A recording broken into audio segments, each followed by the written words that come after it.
Hello बच्चों, आज हम लोग पढ़ने जा रहे हैं मलेरियल फीवर के बारे में या मलेरिया के बारे में।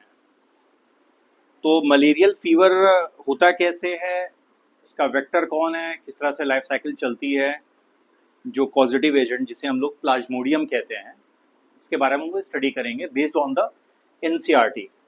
राइट, एनसीईआरटी को बेस बनाकर हम लोग यहाँ स्टडी करेंगे और बहुत ज़्यादा एनसीईआरटी से बाहर जाने की ज़रूरत भी नहीं है। तो प्रोसेस किस तरह से होती है, क्या क्या चीज़ें इसमें हैं, उन सारी चीज़ों को हम लोग स्टार्ट करते हैं। तो मलेरियल फीवर यानी फीवर, इसमें बुखार आता है, इस बीमारी में बुखार आता है और ये बुखार या फीवर बहुत ज़्यादा हाई टेम्परेचर क्रिएट कर रहा है बॉडी में।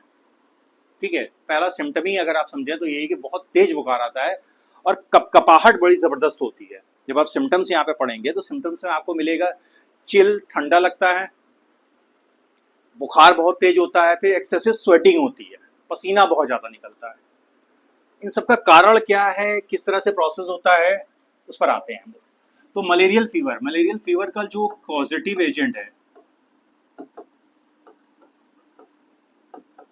वो है प्लाज्मोडियम। ठीक है, जो कि एक प्रोटोजोन है। अब कौन कौन सी इसकी स्पीशीज हैं, वो सारी चीज़ें पहले लेक्चर में हम लोगों ने कवर कर लिया है। हम लोग कॉमन स्पीशीज वाइवैक्स की बात करेंगे, प्लाज्मोडियम वाइवैक्स। तो पॉजिटिव एजेंट क्या है, प्लाज्मोडियम वाइवैक्स है। और इसका वेक्टर कौन है, फीमेल एनोफिलीज मस्कीटो। इस मच्छर के काटने से नहीं हम बोलेंगे, जब यह मच्छर काटती है, फीमेल है तो हम ऐसे बोल सकते हैं, जब यह मच्छर काटती है तो ये प्लाज्मोडियम इसके शरीर से ह्यूमन के शरीर में प्रवेश कर जाता है। राइट, अब होस्ट वाइज बात करते हैं कि कौन होस्ट है। तो दो होस्ट यहां पर हैं, एक है प्राइमरी होस्ट, दूसरा है सेकेंडरी होस्ट। मतलब जो प्लाज्मोडियम प्रोटोजोन है ये डाइजेनेटिक है, दो होस्ट में इसकी लाइफ साइकिल कंप्लीट होगी, दो होस्ट को मिलाकर। तो पहला होस्ट जो है वो प्राइमरी होस्ट, और प्राइमरी होस्ट यहां पर मस्कीटो है, वही सेकेंडरी होस्ट ह्यूमन है। प्राइमरी होस्ट मस्कीटो है, सेकेंडरी होस्ट ह्यूमन है। प्रोसेस की शुरुआत यानी इन्फेक्शन स्टार्ट होता कैसे है, देखिए इस डायग्राम को ध्यान से समझिए, आपको बहुत सारे आंसर मिल जाएंगे यहीं पर। लिखा है when the mosquito bites another human sporozoites are injected with bite. एक स्पोरोजोइट और दूसरा यहां पर मैं पहले ही अंडरलाइन कर देता हूं गैमेटोसाइट। इन दोनों पॉइंट को याद रखना है। तो मस्कीटो के लिए जो इन्फेक्टिव स्टेज है वो है गैमेटोसाइट की, गैमेटोसाइट वाली, और इंसानों के लिए जो इन्फेक्टिव स्टेज है प्लाज्मोडियम की वो है स्पोरोजोइट्स, स्पोरोजोइट्स। दोबारा रिपीट कर रहा हूं, इंसान के शरीर से मस्कीटो के शरीर में जब मच्छर काट रहा है तो कौन सी स्टेज इंटर कर रही है ह्यूमन ब्लड से मस्कीटो की बॉडी में, वो है गैमेटोसाइट।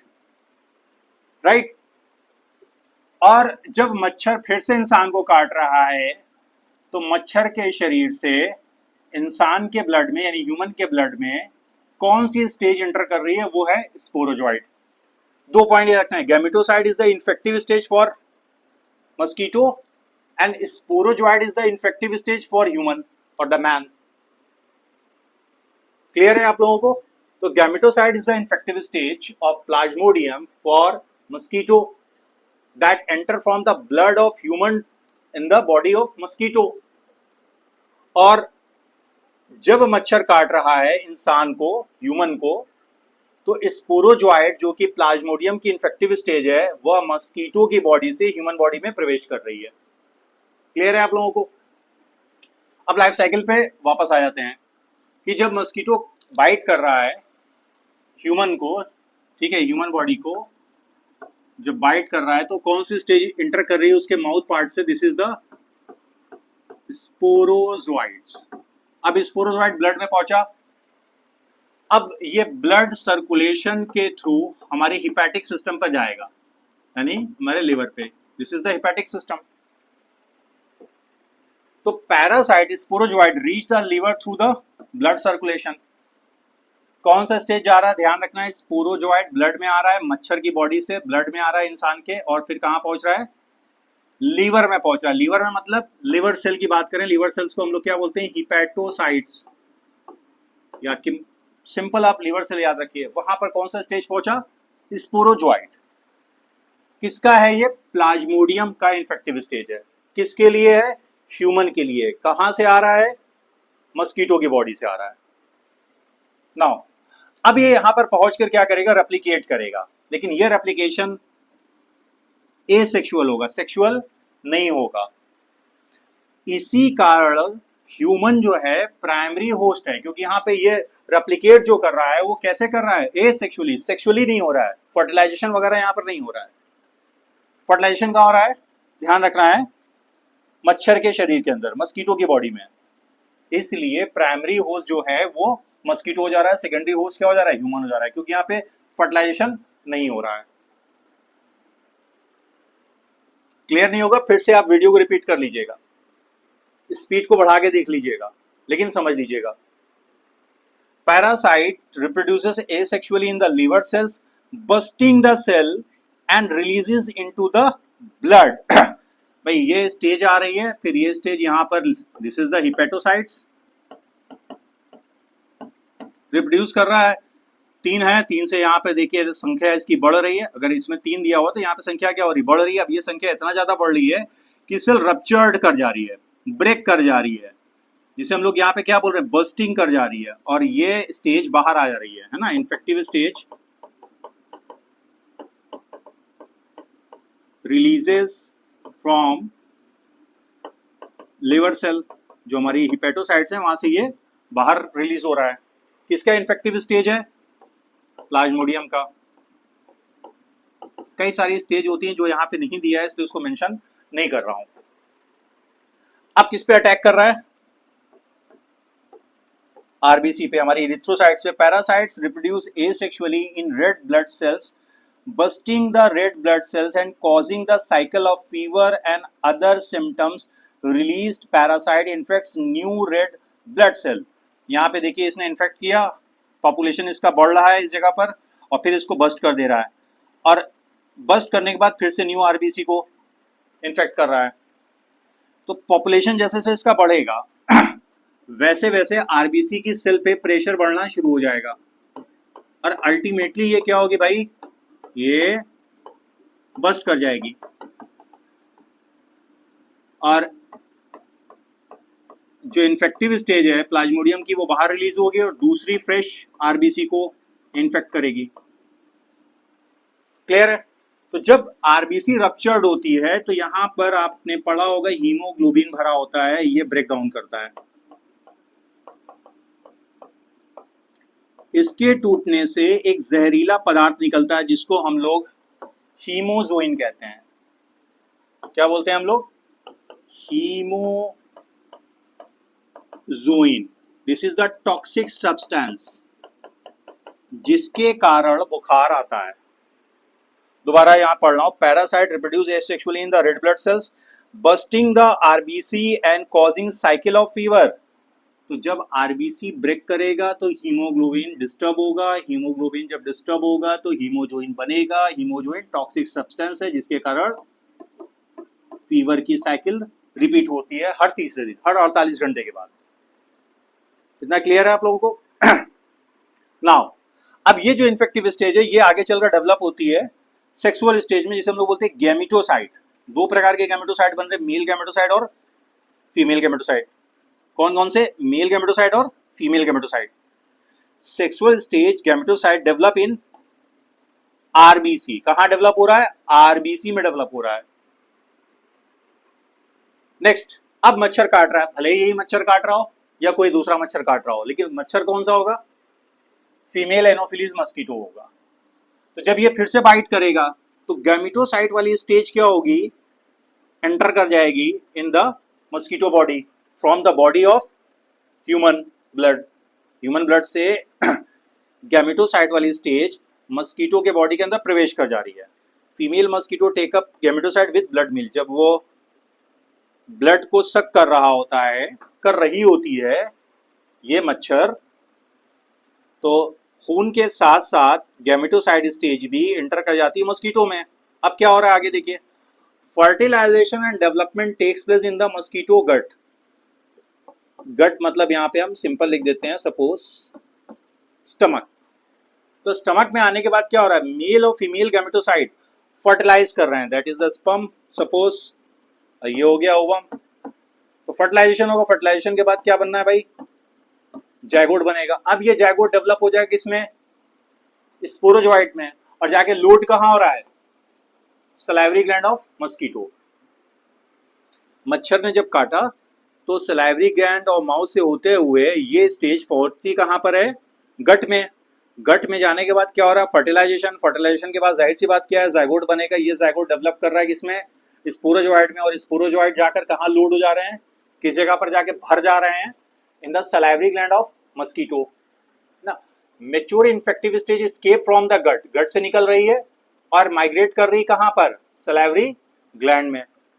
अब अगेन मच्छर ने काटा तो सलाइवरी ग्लैंड से ये स्पोरोजोइट ह्यूमन की बॉडी में एंटर कर जाएंगे, तो ये साइकिल क्या होगी, चलती रहेगी।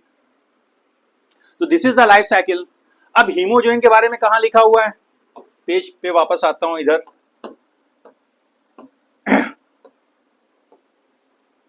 देखिए यहां पे लिखा है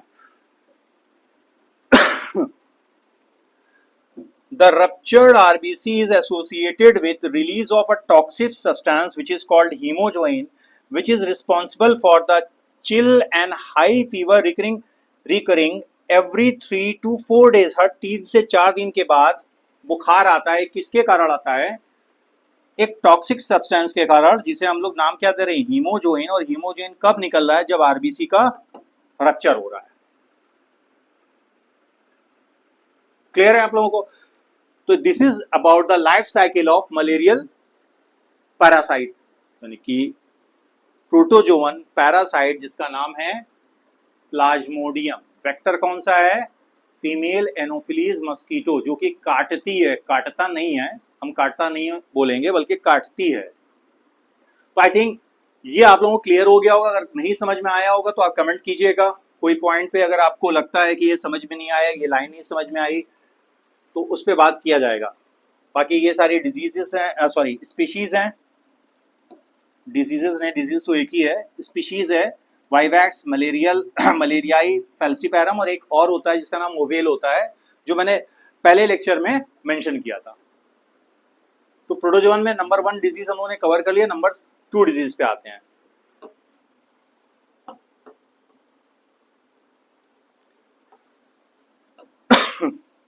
तो दूसरा डिजीज जो है वो है अमोबियासिस, जिसे हम लोग अमीबिक डिसेंट्री भी कहते हैं। हम लोग क्या बोलते हैं, अमीबिक डिसेंट्री। इसका कारण कौन है, इसका कारण है एक और प्रोटोजोवन जिसका नाम है एंटमीबा हिस्टोलिटिका। ठीक है, मलेरियल फीवर का कारण क्या था, प्लाज्मोडियम पैरासाइट। तो Entamoeba histolytica is a protozoan parasite in the large intestine. तो टारगेट ऑर्गन क्या है, लार्ज इंटेस्टाइन। मलेरियल फीवर के लिए टारगेट ऑर्गन क्या था, प्लाज्मोडियम के लिए एक तो ये लिवर वाला एरिया, दूसरा आरबीसी, इसको टारगेट कर रहा था।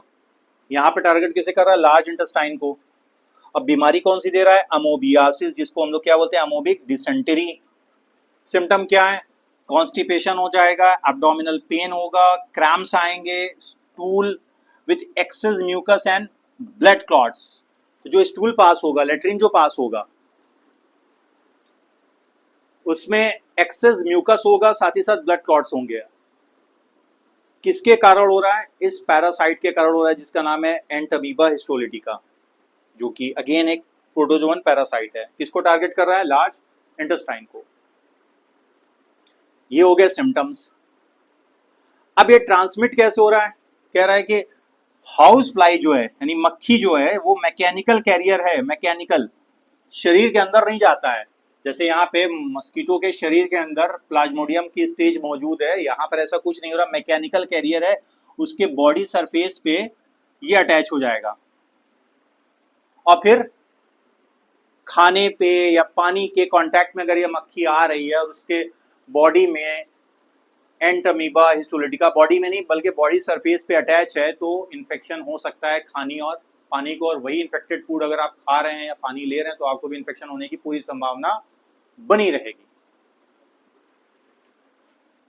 House fly act as a mechanical carrier and serve to transmit the parasite from feces. Feces again waste product, not product नहीं बोलेंगे बल्कि सीधे स्टूल लिख देता हूं, of infected person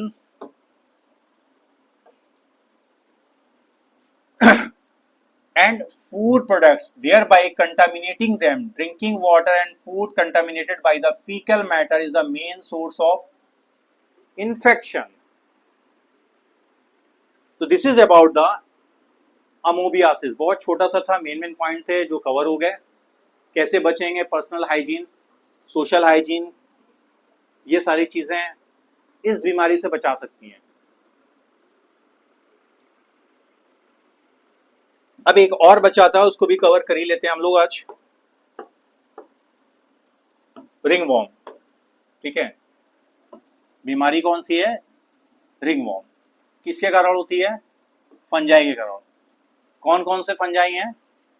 microsporum, Trichophyton और एपिडर्मोफाइटॉन जिनरा के मेंबर्स। हमारा जीनस कौन सा है? Microsporum, Trichophyton, Epidermophyton. ये कॉज करते हैं बीमारी रिंगवॉर्म, खुजली की बीमारी आप कह सकते हैं। फंगल से होने वाली खुजली की बात हो रही है, फंजाई से। The most common infectious disease in man. अब क्या चीजें हैं जिससे पता चल सकता है? ड्राई और स्केली लेजन्स बनेंगे। लेजन्स मतलब घाव होते हैं, जैसे ये देखिए दिख रहा है आपको, दीज आर द लेजन्स। कहां पे? स्किन पर, नेल्स पर और स्कार्फ पर। स्कार्फ ये खाल हो गई, खोपड़ी की खाल आसान भाषा में। सिम्टम क्या है? जो घाव है उसमें इंटेंस ईचिंग होगी, बहुत ज्यादा खुजली होगी, हद से ज्यादा। अब ये इन्फेक्ट कैसे करता है? अगर हीट और मॉइस्चर है तो ये फंजाई क्या होगी? ग्रो करेगी और skin fold such as those in the groin area और द बिटवीन द टोज, वहां पे इन्फेक्ट कर सकता है ये फंजाई। अगर हीट और मॉइस्चर है, मतलब बारिश हो रही है और नमी बनी हुई है, साथ ही साथ हल्की सी हीट भी है और साफ सफाई नहीं रख रहे हैं उंगलियों के बीच में, तो इन्फेक्शन होने के चांसेस हैं। इस एरिया में पेल्विक रीजन का एरिया जो है वहां पे इन्फेक्शन हो सकते हैं। किसी पर्सन में इन्फेक्शन कहाँ से आ रहा है? फ्रॉम द सॉइल, अगर वहां पे ये फंगस मौजूद है, टोवेल्स, क्लोथ्स और even the comb of the infected individual. किसी व्यक्ति को अगर रिंगवॉर्म है, उसके तौलिए को आपने इस्तेमाल कर लिया, उसके कपड़े को इस्तेमाल कर लिया, इवन उसके कंघे या कंघी जो भी कही है जिससे वो बाल झाड़ रहा है या झाड़ रही है, तो आपको इन्फेक्शन होने के पूरे चांसेस बने होंगे। अगेन यहाँ पे हाइजीनिक कंडीशन मेंटेन करना पड़ेगा। तो डिजीज वाला पूरा टॉपिक हम लोगों का कवर हो गया। इन द नेक्स्ट वीडियो इसके आगे हम लोग पढ़ेंगे, यानी इम्यूनिटी वाला टॉपिक स्टार्ट करेंगे। कोई सवाल हो, कोई क्वेश्चन हो, आप पूछिए। इससे रिलेटेड डीपीपी बहुत ज़्यादा क्वेश्चन नहीं है, लेकिन डीपीपी है। आप टेलीग्राम चैनल पे जुड़िए, वहाँ पे आपको मिल जाएंगे सारे इससे रिलेटेड जो भी कंटेंट्स हैं। आपको नोट्स चाहिए वो भी वहाँ पे मिल जाएगा। कोई सवाल हो, कुछ और पूछना चाहते हैं तो वो बिल्कुल आप कमेंट कीजिए, ठीक है। तो मिलते हैं हम लोग नेक्स्ट वीडियो में, तब तक के लिए आप लोगों का बहुत बहुत शुक्रिया।